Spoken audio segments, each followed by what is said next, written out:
Hello and welcome to the AminahG Investigative Report. Okay, I'm truly at a loss for words, but why am I not surprised?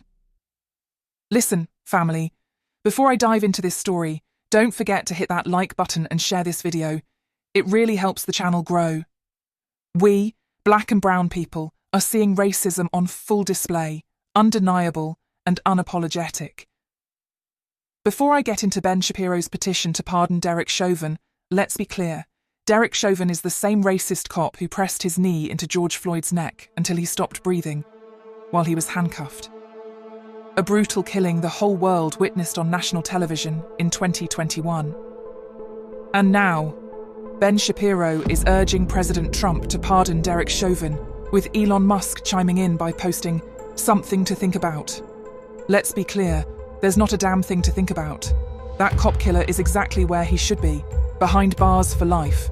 He took a man's life, and for that, he must pay. Now, we haven't heard anything from Trump, at least not yet.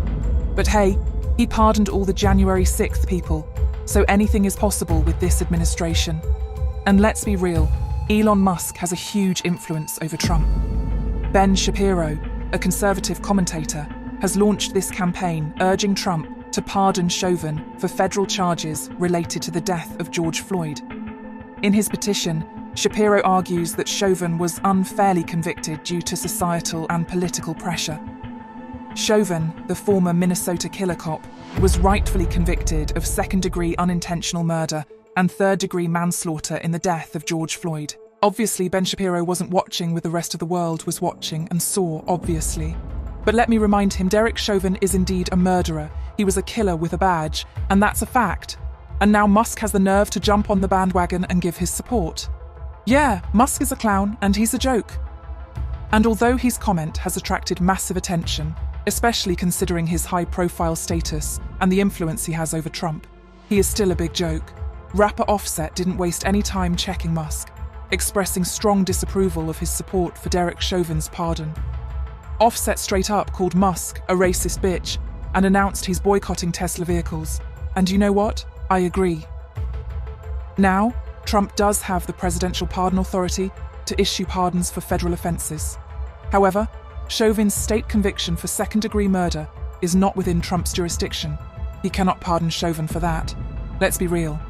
We all watched, on national television, as Derek Chauvin murdered George Floyd in broad daylight. He didn't care who was watching. He knew exactly what he was doing. Videos don't lie. Let's take a look at ex-officer Derek Chauvin's disciplinary record during his time as a police officer.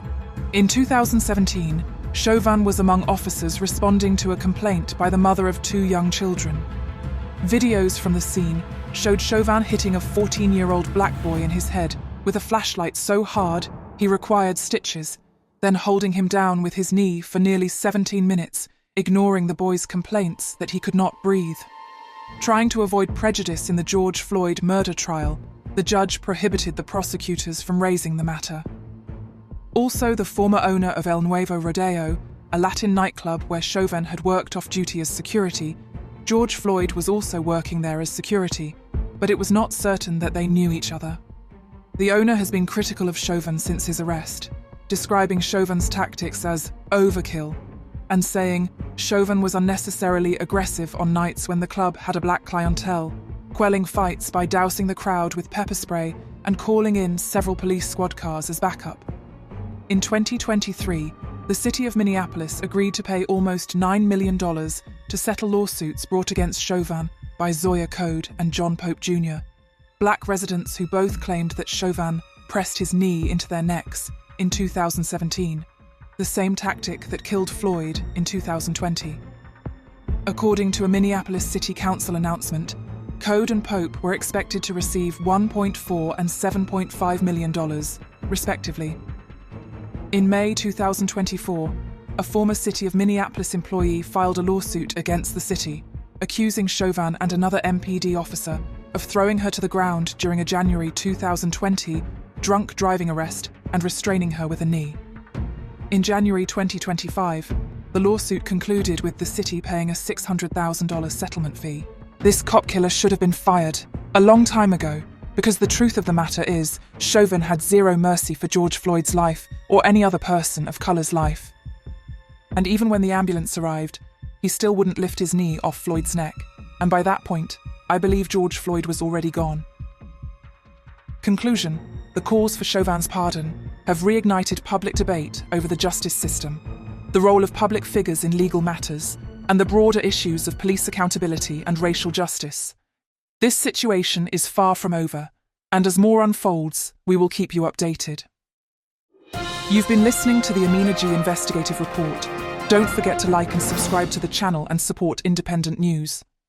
If you have a story you'd like us to investigate, feel free to drop us an email at the AminahGInvestigative Report at hotmail.com.